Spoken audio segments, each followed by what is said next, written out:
Welcome to Aman GK education. दोस्तों, Aman GK education के YouTube channel पर आपका स्वागत है।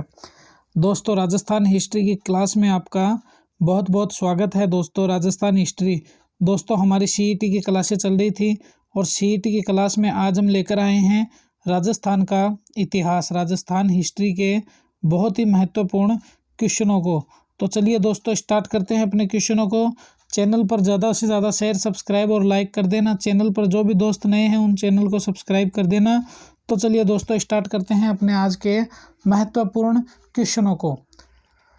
गिरी सुमेल के युद्ध में बीकानेर के किस शासक ने शेरशाह सूरी की सहायता की थी? बीकानेर का वह कौन सा शासक था जो गिरी सुमेल के युद्ध में शेरशाह सूरी की सहायता करता? राव कल्याणमल, राव बीका, राव अनूप सिंह या राव राय सिंह? तो देखिए, क्वेश्चन नंबर 1 का सही आंसर दोस्तों जो कल्याणमल जी थे बीकानेर से, इन्होंने शेरशाह सूरी की सहायता की थी। और ये गिरी सुमेल का युद्ध 1541 में लड़ा गया था। भाई साहब, मालदेव जी ने शेरशाह सूरी की हालत इतनी खस्ता कर दी थी कि शेरशाह सूरी चादर बिछाकर खुदा की इबादत में लग गया था और उसने युद्ध जीतने के बाद कहा था कि गिरी रे घाट घमसान, एक मुश्त भर बाजरी में तो खो देता हिंदुस्तान। तो मैं एक मुश्त भर बाजरी के लिए हिंदुस्तान की बादशाहत खो देता, ये खुद शेरशाह सूरी ने कहा था। इतनी हालत खस्ता की थी, इतनी की थी कि पूछो ही मत। देखिए, राजस्थान की कौन सी रियासत ब्रिटिश काल में मराठों और पिंडारियों के आक्रमण से बची रही थी? जयपुर और बीकानेर रियासत, जैसलमेर बीकानेर रियासत, मेवाड़ मारवाड़ रियासत या जैसलमेर और सिरोही रियासत? तो क्वेश्चन नंबर 2 का सही आंसर दोस्तों जैसलमेर और बीकानेर रियासत जो थी वो पिंडारियों के आक्रमण से बची रही थी ब्रिटिश काल में।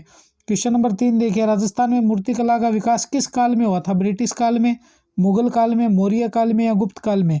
तो क्वेश्चन नंबर 3 का सही आंसर दोस्तों मौर्य काल में किसका मूर्तिकला का विकास राजस्थान में हुआ था। क्वेश्चन नंबर 4 देखिए, अलवर के महाराजा जयसिंह का देहांत कहाँ हुआ था? पेरिस में, अलवर में, इस्तांबुल में या बीकानेर में? तो जो अलवर के महाराजा थे उनका देहांत है दोस्तों वो पेरिस में हुआ था। क्वेश्चन नंबर 5 देखिए, किस शासक को फारसी इतिहासकारों ने हसमत वाला शासक कहा है? इन्हें हिंदुस्तान का हसमत वाला शासक कहा जाता है। किसको? तो देखिए दोस्तों, रायमल को, कुंभा को, चंद्रसेन को या मालदेव को? देखिए दोस्तों, मालदेव को हिंदुस्तान का हसमत वाला शासक फारसी इतिहासकारों ने कहा है। मारवाड़ का पितरहंता शासक मालदेव को कहा जाता है। महाराणा प्रताप का अग्रगामी चंद्रसेन को कहा जाता है। और महाराणा कुंभा के बारे में तो जितनी बात करें दोस्तों उतनी कम है। कभी आपको राजस्थान हिस्ट्री पढ़ाएंगे तब आपको ये सब बताएंगे। चौहानों का मूल स्थान माना जाता है क्या? अजमेर, सपादलपक, नागौर या रणथंभौर? तो सपादलपक से दोस्तों वो चौहानों का मूल स्थान माना जाता है। और 51 रुपये का प्रसाद खाकर 551 में इन्होंने चौहान साम्राज्य की स्थापना की थी। बिजोलिया शिलालेख के अनुसार चौहान साम्राज्य जो है उसकी स्थापना किसने की थी? वासुदेव जी चौहान ने की थी। आई छतरपुर नागौर को अपनी राजधानी बनाया था। अलाउद्दीन खिलजी ने किस दुर्ग का नाम खैराबाद रखा था? सिवाना दुर्ग का, रणथंभौर दुर्ग का, चित्तौड़ दुर्ग का या मेहरानगढ़ दुर्ग का? तो देखिए दोस्तों, क्वेश्चन नंबर 7 का सही आंसर है सिवाना दुर्ग का नाम उन्होंने क्या रखा था? खैराबाद रखा था। रणथंभौर दुर्ग के बारे में जलालुद्दीन खिलजी ने कहा था कि मैं ऐसे 10 दुर्गों को मुसलमान के एक बाल के बराबर भी नहीं समझता हूँ। चित्तौड़गढ़ दुर्ग का जो नाम है दोस्तों वो क्या रखा था? इन्होंने अपने पुत्र के नाम पर, खिज्र खां के नाम पर इसका खिजराबाद रखा था। क्या रखा था दोस्तों? खिजराबाद रखा था। क्वेश्चन नंबर 8 देखो, चौहानों के किस शासक ने अजय देव नाम के चांदी के सिक्के चलाए थे? वासुदेव ने, अर्णोराज ने, अजय राज ने या विग्रह राज ने? तो देखिए, अजय राज जी ने ही टकसान की स्थापना करवाई थी और यह अजमेर का पहला शासक था जिसने अजमेर में टकसान की स्थापना करवाई थी और अपने नाम के सिक्के चलवाए थे। और इनकी रानी का नाम था सोमवती या सोमलवती। तो इनके कई सिक्कों पर सोमलवती रानी का भी नाम मिलता है। क्वेश्चन नंबर 8 देखिए प्यारे दोस्त 9 देखिए प्यारे दोस्तों, राव चंद्रसेन का समाधि स्थल है भद्राजूड़ में, बसावा में, मंडोर में या सचियाप में? तो दोस्तों, राव चंद्रसेन का जो समाधि स्थल है वो सचियाप में स्थित है। क्वेश्चन नंबर 10 देखिए प्यारे दोस्तों, अकबर ने नागौर दरबार का आयोजन कब किया था? अक्टूबर 1570 में, नवंबर 1570 में, जनवरी 1561 में या जनवरी 1555 में? तो अकबर ने नवंबर 1570 में नागौर के दरबार का आयोजन किया था। महाराणा प्रताप का अग्रगामी माना जाता है, मैंने अभी बताया था दोस्तों, राव चंद्रसेन को ही माना जाता है क्योंकि महाराणा प्रताप से पहले राव चंद्रसेन थे जिसने मुगलों की अधीनता स्वीकार नहीं की थी, इसलिए इन्हें अग्रगामी माना जाता है? किस शासक की मृत्यु पर औरंगजेब ने कहा था आज कुफर का दरवाजा टूट गया है? महाराजा राज सिंह की मृत्यु पर, महाराजा जसवंत सिंह की मृत्यु पर, महाराजा विजय सिंह की मृत्यु पर, या महाराजा करण सिंह की मृत्यु पर? तो क्वेश्चन नंबर 12 का सही आंसर दोस्तों महाराजा जसवंत सिंह की मृत्यु पर इन्होंने कहा था कि आज कुफर का दरवाजा टूट गया है। क्वेश्चन नंबर 13 देखिए, जहांगीर ने दल थंबन की उपाधि किसे दी थी? गज सिंह को, राज सिंह को, कुंभा को, राय सिंह को, या गज सिंह को? तो दोस्तों गज सिंह को दल थंबन की उपाधि दी थी। क्वेश्चन नंबर 14 देखिए, रूठी रानी उमादे किस शासक की पत्नी थी? राव करण सिंह की, राव जोधा की, मालदेव की, या राणा लाखा की? तो देखिए मालदेव जी की पत्नी थी रूठी रानी उमादे। ये अपने पति से शादी की पहली रात ही रूस जाती है। अब क्यों रूसती है दोस्तों, इसका कारण आप कमेंट में बताना। इस कारण मालदेव जी से रूठ जाती है और इतिहास में रूठी रानी के नाम से प्रसिद्ध हो गई थी।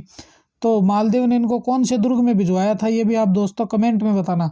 मदनशाही सिक्के किस रियासत में प्रचलित थे? जोधपुर, जयपुर, झालावाड़, या बीकानेर? तो क्वेश्चन नंबर 15 का सही आंसर है दोस्तों झालावाड़ रियासत में मदनशाही सिक्के प्रचलित थे। क्वेश्चन नंबर 16 देखिए, निम्न में से महाराणा सांगा का समाधि स्थल मांडलगढ़, कालपी, बसावा, या खानवा? दोस्तों खानवा का तो युद्ध हुआ था, कब हुआ था? 1527 में खानवा का युद्ध लड़ा गया था। खानवा के युद्ध में यह जब घायल हो जाते हैं तो इनको दौसा के बसावा नामक स्थान पर लाया जाता है और यहाँ से इनको मांडलगढ़ ले जाया जाता है। बसावा से इनको मांडलगढ़ ले जाया जाता है और मांडलगढ़ से दोस्तों इनको कालपी नामक स्थान पर लाया जाता है और इसी कालपी में इनका दाह संस्कार किया गया था जहाँ इनका समाधि स्थल बना हुआ है। तो ध्यान रखना, इन तीनों चारों को ध्यान रखना। सबसे पहले जब महाराणा सांगा घायल होते हैं तो इनको दौसा के बसावा नामक कस्बे में लाया जाता है। कहाँ पड़ता है ये? दौसा जिले में पड़ता है। फिर यहाँ से इनको बसावा से इनको ले जाया जाता है मांडलगढ़। मांडलगढ़ के बाद इनको लाया जाता है कालपी और कहा जाता है कि यह दर्द से बहुत ज़्यादा परेशान थे और इन्होंने युद्ध में दर्द से बहुत ज़्यादा परेशान थे, इसीलिए इनके प्रशासनिक ने इनके कहने पर इनको विष देकर क्या कर दिया था? शहीद किया था। वो भी इनके कहने पर किया था दोस्तों। तो कालपी से ये कहाँ आए थे? बसावा, बसावा से कहाँ? कालपी, कालपी से कहाँ? मांडलगढ़। तो देखिए दोस्तों इनका जो समाधि स्थल है वो आपने वो कहाँ मिलता है? कालपी में मिलता है। अब देखिए क्वेश्चन नंबर 17, किस शासक को मुंशी देवी प्रसाद ने राजपुताने का करण कहा था? राव भिका को, राय सिंह को, राव लूणकरण को, राव जोधा जी को? तो क्वेश्चन नंबर 17 का सही आंसर है दोस्तों राय सिंह को, लूणकरण जी महाराजा राय सिंह को क्या कहा जाता है? राजपुताने का करण कहा जाता है। क्वेश्चन नंबर 18 देखिए, किस शासक ने आहड़ को अपनी राजधानी बनाया था? रतन सिंह जी ने, अल्लट ने, राणा सांगा ने, या कुंभा ने? तो क्वेश्चन नंबर 18 का जो सही आंसर है दोस्तों अल्लट ने किसको? आहड़ को अपनी राजधानी बनाया था, क्योंकि उस समय आहड़ प्रमुख व्यापारिक केंद्र रहा था।